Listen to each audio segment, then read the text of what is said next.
The night she asked him that question felt like the kind of moment that could either ruin a life or quietly save it. Rain pressed against the windows of a small rented house in Ohio, and the silence inside was heavier than the storm outside. For Marcus Hale, a single father who had learned to survive on very little sleep and even less hope, that one unexpected sentence shattered the careful walls he had built around his heart. It wasn't temptation that froze him in place. It was fear, memory, and the weight of a promise he had made to a child who was already asleep in the next room. If you believe in kindness, second chances, and quiet miracles that happen when people choose to do the right thing, take a moment right now to like, comment, share, and subscribe to this channel. Stories like this remind us that even broken lives can still be rebuilt. Marcus had not planned to let anyone get close again. 3 years earlier, he had buried his wife Rachel under a sky that refused to stop raining, while his 5-year-old son Noah clutched his hand and asked questions Marcus didn't know how to answer. Since then, life had become a careful routine of school drop-offs, grocery lists, late-night laundry, and falling asleep on the couch with the TV still on. The house was always clean but never warm, orderly but missing laughter. Grief had taught Marcus discipline, but it had also taught him loneliness. Grace Turner entered his life quietly, the way meaningful people often do. She was a nurse who had recently moved back to Indiana after a painful divorce that left her wary of trust and exhausted by disappointment. They met through a church volunteer program that helped families recovering from loss. At first, their conversations were polite and practical, centered around schedules, donation lists, and community meals. But over time, shared glances lingered longer, and silences became comfortable instead of awkward. Grace noticed the way Marcus always put Noah first, even when it meant sacrificing his own comfort. Marcus noticed how Grace listened, not just with her ears, but with her whole heart. The night everything changed came after a long church fundraiser that ran late into the evening. A sudden thunderstorm flooded the roads, making it unsafe for Grace to drive back to her temporary apartment across town. Marcus, raised to never turn someone away in need, offered her the couch without a second thought.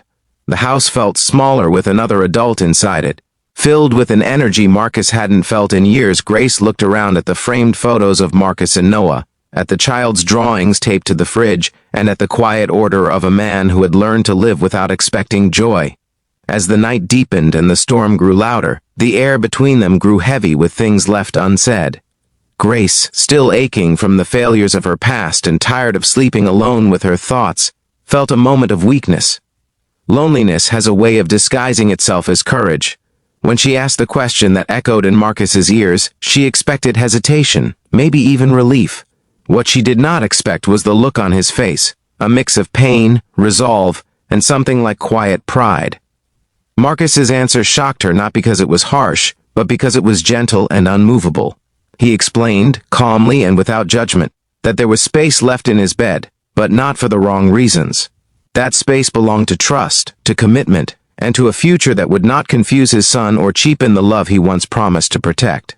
He spoke about Noah sleeping just a few steps away, about how every decision he made echoed in a child's heart. He spoke about wanting love again someday, but only the kind that could stand in daylight without regret. Grace felt tears sting her eyes, not from rejection, but from recognition. No man had ever turned her down for the sake of integrity. No one had ever valued emotional safety over temporary comfort.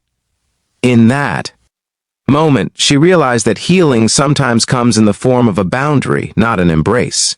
She slept on the couch that night, wrapped in a blanket Marcus had warmed in the dryer, feeling safer than she had in years. The days that followed were awkward but honest. Grace apologized for letting her loneliness speak louder than her values. Marcus thanked her for understanding, admitting that it had taken everything in him to answer the way he did. Instead of pushing them apart, the moment drew them closer, stripping away illusions and replacing them with trust. They began spending more time together in the open, taking Noah to parks, cooking simple dinners and laughing at small, ordinary things. Love grew slowly, like a seed watered with patience instead of desire. Marcus still struggled. There were nights when memories of Rachel returned so vividly that he felt guilty for smiling at Grace. There were mornings when Noah asked innocent questions about families that made Marcus's chest ache. Grace had her own battles, moments when fear whispered that good men were too rare to be real. But together, they chose honesty over escape, faith over fear.